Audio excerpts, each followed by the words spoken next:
आइए बच्चों, कक्षा 9 की इस कड़ी में मैथ के प्रश्नावली 1D पर बात करेंगे और आपका अपने TD public school Belhiya Nasratpur में हार्दिक स्वागत वंदन अभिनंदन करता हूं।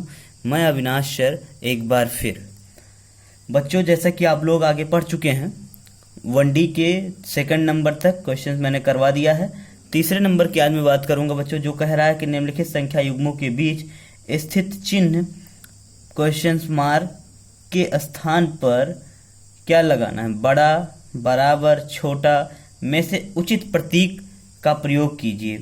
तो प्रयोग का मतलब जो चीज़ आपको लगे वही लगाइए। पहला क्वेश्चन देखिए, बड़ा बार 7-2, बड़ा बार क्वेश्चन मार्क और फिर बड़ा 7 माइनस बड़ा 2। ठीक है, तो आपको एक क्वेश्चन में करके बताऊंगा, बाकी क्वेश्चंस आप लोग करिएगा बच्चों और करके उसका जो है सोल्यूशन सेंड करिएगा। ठीक है, 7 और 9th वाले आप लोग, हमें नहीं लगता कि आप लोग पढ़ते हैं, क्योंकि 9th वाले बच्चे हम देख रहे हैं। 10th वाले बच्चे तो पढ़ते हैं, लेकिन ये जो 9th वाले बच्चे हैं ये बिल्कुल कोई प्रेजेंट ही नहीं, कोई क्वेश्चन इनको पूछना ही नहीं है।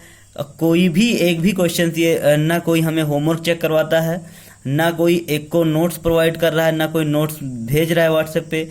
क्या हमारे पढ़ाने कोई मतलब निकल रहा है? हम आप लोगों के लिए समय निकाल कर इतनी मेहनत करके पढ़ाते हैं, इतना विद्यालय परिवार आपकी मदद करता है, लेकिन आप लोग फिर भी नहीं पढ़ना चाहते हैं। तो ठीक है भैया, मत पढ़िए, लेकिन हम लोग अपना कर्तव्य कर रहे हैं। आइए पहले क्वेश्चन की तरफ चल रहे हैं। 7-2 क्वेश्चन मार्क 7-2।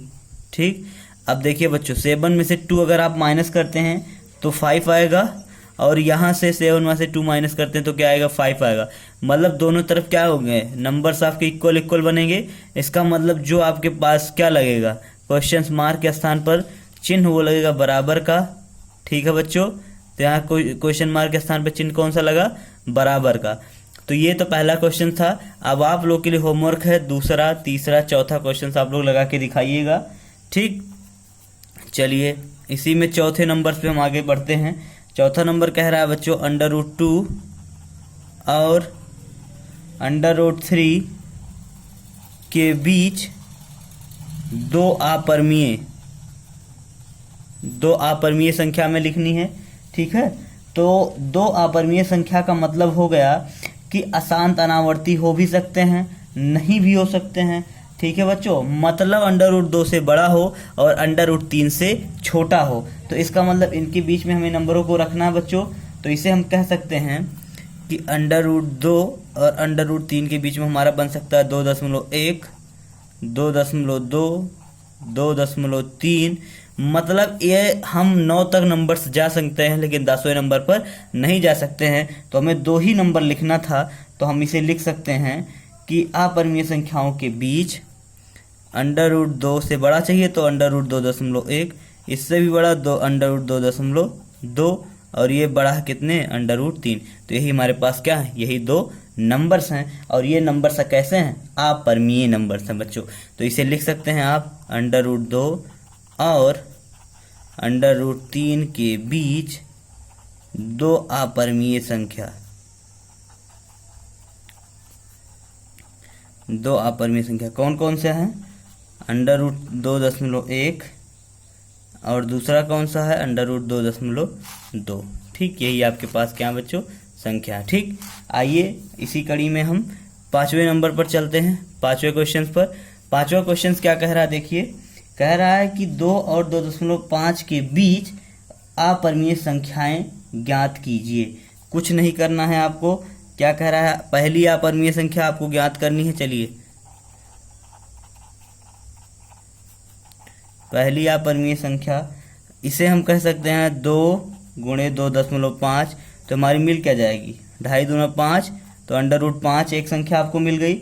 अब इसका मतलब ये 2 से क्या होना चाहिए? √5 बड़ा है, और √5 से बड़ा क्या है आपका? 2.5। ये नंबर्स हो गए। अब हम कह सकते हैं दूसरी अपरिमेय संख्या 2 और √5 के बीच की होगी। अतः अपरिमेय संख्या, अतः अपरिमेय संख्या क्या हो सकती है? √2 × √5। तो ये आपकी बनेगी क्या भैया? 2 × 5 की पावर कितनी 1/2 है कि नहीं है, लिख सकते हैं कि नहीं भाई, रूट में है तो 1/2, अब पूरे की पावर 1/2। अब इससे 1/2 से गुणा तो 2 की पावर कितनी हो जाएगी, देखिए 2 की पावर 1/2 गुणे 5 की पावर 1/4। ठीक है बच्चे, यहाँ तक आप लोगों को समझ में आया, ठीक, कोई दिक्कत नहीं है। बस अब इनका क्या कर देंगे, हम गुणा कर देंगे तो हमें नंबर्स का पता चल जाएगा। 2 की पावर 1/5 गुणे 5 की पावर 1/2, ये हम लिख सकते हैं इसे √5। अब देखिए एक ये नंबर हो गया आपके पास, एक ये नंबर हमने निकाला था यहाँ से। अब इन्हीं दो के बीच में आपकी संख्याएं हो सकती हैं, तो हम लिख सकते हैं 2.101010, मतलब ऐसे नंबर्स आपके बनेंगे। दूसरा आपका बनेगा 2.201000, जो भी आप संख्या, यही आपकी दो संख्याएं बनेंगी। ठीक है बच्चों, सातवां छठा क्वेश्चन लगाइए। सातवां क्वेश्चन नहीं, चलिए छठे क्वेश्चन पे हम चर्चा कर लेते हैं, 1 मिनट में कुछ नहीं करना है। छठा क्वेश्चन क्या कह रहा है, देखिए 1 और 2 के बीच एक अपरिमेय संख्या ज्ञात कीजिए। तो अपरिमेय संख्या मतलब दोनों नंबरों को आप गुणा कर दीजिए, 2 और 1 को, 2 इकन्ने 2, अंडर रूट कितना आ गया 2, मतलब 1 और 2 के बीच अपरिमेय संख्या कौन सी बनेगी आपकी, √2। यही आपकी क्या हो जाएगी भैया, अपरिमेय संख्या। ठीक है, तो सातवां क्वेश्चन लगाइए, 8वां क्वेश्चन लगाइए, 9वां लगाइए। ठीक है बच्चों, तो इन सबके क्वेश्चंस आप लगाइए। और हाँ, खास बात 8वें क्वेश्चन में प्रत्येक अपरिमेय संख्या एक वास्तविक संख्या होती है, तो आपको ये लिखना है, हाँ यह क्योंकि आपको सत्य असत्य लगाना है। तो ठीक है, पहला क्वेश्चन 8वें का देख लीजिए, प्रत्येक अपरिमेय संख्या एक वास्तविक संख्या होती है। हाँ बिल्कुल होती है, तो यह कथन सत्य है, क्योंकि अपरिमेय संख्या और परिमेय संख्या मिलाकर वास्तविक संख्या बनती है। तो वास्तविक संख्या की डिफिनीशन यहाँ से मिल गई कि वास्तविक संख्या किसे कहते हैं, परिमेय संख्याओं और अपरिमेय संख्याओं का मिलकर जो संख्याएं बनती हैं वो हमारी वास्तविक संख्या है, अर्थात जो अपरिमेय संख्या एक वास्तविक संख्या है, ये कथन सत्य है। दूसरे कथन पे, संख्या रेखा का प्रत्येक बिंदु √m के रूप का होता है, जहाँ √m एक प्राकृतिक संख्या है। ये कथन आपका असत्य है। क्यों? क्योंकि संख्या रेखा पर सभी वास्तविक संख्याएं निरूपित की जा सकती हैं।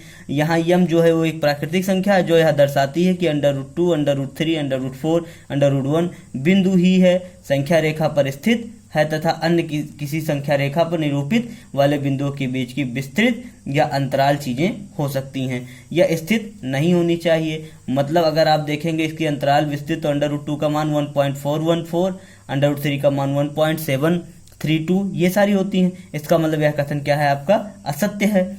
तीसरा देख लीजिए, प्रत्येक वास्तविक संख्या एक अपरिमेय संख्या होती है। प्रत्येक वास्तविक संख्या एक आपकी क्या होती है, अपरिमेय संख्या होती है। तो यह भी कथन आपका सत्य है। क्यों?